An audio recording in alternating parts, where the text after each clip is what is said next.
6:16 is this time this morning, and continuing our back to school coverage this morning as many students head back to school next week. Districts and bus companies are getting those big yellow buses ready to roll. In years past, there's been a crunch for drivers, as you know, and this year is no different for some. This morning, the tale of two districts. At this point, I could use 6 more drivers. Are you in a better spot than you were last year or the year before? No, worse. Worse. Worse, yeah. At Durham Transportation in New Berlin, General Manager Michael Bennett crosses his fingers that nothing changes before school starts next week. As we approach the beginning of the school year, how many drivers are you down? If you include me, we are right where we need to be to start. But we know that not everybody shows up on the first day. It's an issue, Bennett says, born out of the COVID lockdowns. First, drivers were out of work as schools were closed. Then the staff of mostly retired workers was afraid they could get sick while driving. According to Hop Skip Drive, a transportation solutions company, in a recent study, 92% of school districts surveyed said that their transportation options were constrained by a driver shortage, 30% of them severely.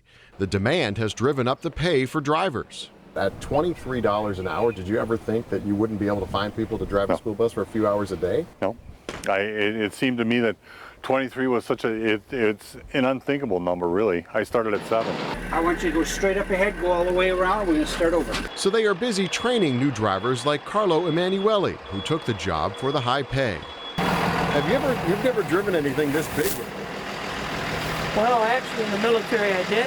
Yeah. Meanwhile, across town at the state's largest district, where early start classes are already underway, Milwaukee Public Schools Director of Transportation David Fifarek says they are on track for success. And then it does allow us for those 2 weeks before the traditional schools to start to just kind of iron out some of the address changes and the bus logistical issues that get identified. At MPS, 55 to 60% of students need a ride to school. Fifarek says the 650 active buses this year should do the trick. Plus, with 8 yellow bus companies and 8 other transportation companies, the district has options. And you may remember last year in Franklin, parents were left scrambling when on the first day of school there weren't enough buses or routes to get students to their school and to the classes. A district spokesperson there tells me that they have a new bus company this year and they're hoping for a smooth rollout. Of course, we'll see when school starts. Yeah, and I mean, that's such an important job to get students from point A to point B and safely too. A lot of responsibility in those hands. So.